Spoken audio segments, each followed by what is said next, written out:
అమ్మా ఎందుకో ఏమో ఎడుకుంటూ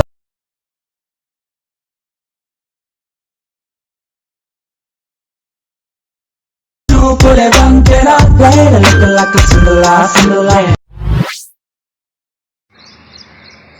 hi friends, first of all alert మాస్టర్లో బిట్ మార్క్ ప్రాజెక్ట్ ఇంపోర్ట్ చేసుకొని బిట్ మార్క్ ప్రాజెక్ట్ ఓపెన్ చేసుకోండి. ఓపెన్ చేసుకున్న తర్వాత టోటల్గా ఇలా ఉంటుంది. నేను ఆల్రెడీ ఫొటోస్కి ఎఫెక్ట్స్ యాడ్ చేసేసాను. మీరు ఫస్ట్లోకి వచ్చేసండి. ఫస్ట్లోకి వచ్చేస్తే ఫస్ట్ బిట్ మార్క్ 3 అని ఉంటుంది. ఫస్ట్ బిట్ మార్క్ పైన క్లిక్ చేసుకోండి. ఎడిట్ గ్రూప్ పైన క్లిక్ చేసుకోండి.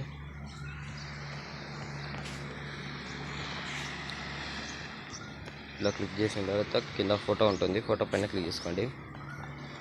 క్లిక్ చేసిన తర్వాత కలర్ అండ్ ఫిల్ అని సైడ్లోకి వస్తుంది. క్లిక్ చేసుకోండి. ఇక్కడ స్టార్ ఐకాన్ పైన క్లిక్ చేసుకోండి. మీరు ఎవరి ఫోటోతో వీడియో ఎడిట్ చేసుకోవాలనుకుంటారో వాళ్ళ ఫోటోని ఇలా క్లిక్ చేసుకొని పైన ప్లస్ ఐకాన్ పైన క్లిక్ చేసుకోండి. క్లిక్ చేసుకుంటే ఇలా సెట్ అయిపోతుంది. ఎక్కడ చేసండి,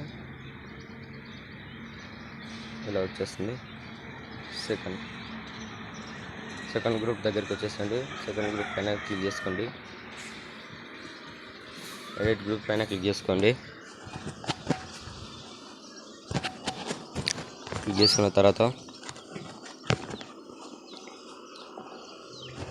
కింద ఫోటో పైన క్లిక్ చేసుకోండి. కలర్ అండ్ ఫీడ్ పక్కన క్లిక్ చేసుకొని ప్లస్ స్టార్ ఐకాన్ పైన క్లిక్ చేసుకోండి. నెక్స్ట్ ఫోటో ఏ ఫోటోతో ఎడిట్ చేసుకోవాలనుకుంటారో ఆ ఫోటోని క్లిక్ చేసుకొని పైన ప్లస్ ఐకాన్ క్లిక్ చేసుకుంటే సరిపోతుంది.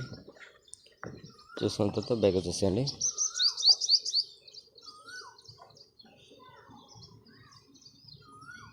ఇక్కడ ఇంకా 2 గ్రూప్స్ ఉంటాయి మీకు, థర్డ్ అండ్ ఫోర్త్.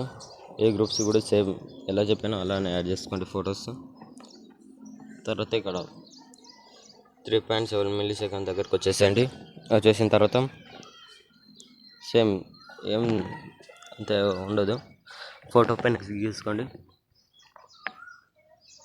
కలర్ ఫీల్డ్లోకి వెళ్ళి స్టార్ ఐకాన్ పైన క్లిక్ చేసుకోండి. ఆ ఫోటో యాడ్ చేయాలనుకుంటున్నారో ఆ ఫోటోని సెలెక్ట్ చేసుకోండి. పైన ప్లస్ ఐకాన్ పైన క్లిక్ చేసుకోండి. అంతే సింపుల్. ఇలా వచ్చేస్తుంది. ఎఫెక్ట్ యాడ్ అయిపోతుంది. Next photo colour field star icon పైన క్లిక్ చేసుకోండి. నెక్స్ట్ ఫోటో ఆ ఫోటోతో ఎడిట్ చేసుకోవాలనుకుంటే ఆ ఫోటో పైన క్లిక్ చేసుకొని పైన ప్లస్ ఐకాన్ ఇచ్చేస్తే సెట్ అయిపోతుంది. ఇలాగనే లాస్ట్ ఎండ్ వరకు ఫొటోస్లోకి యాడ్ చేసుకోండి. ఇలా ఉంటుంది. టోటల్గా యాడ్ చేసుకోండి.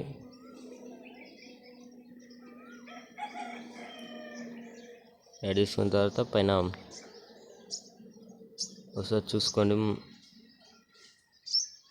మొత్తం అన్నిట్లకి యాడ్ చేసిన రోజు చూసుకొని ఒకసారి.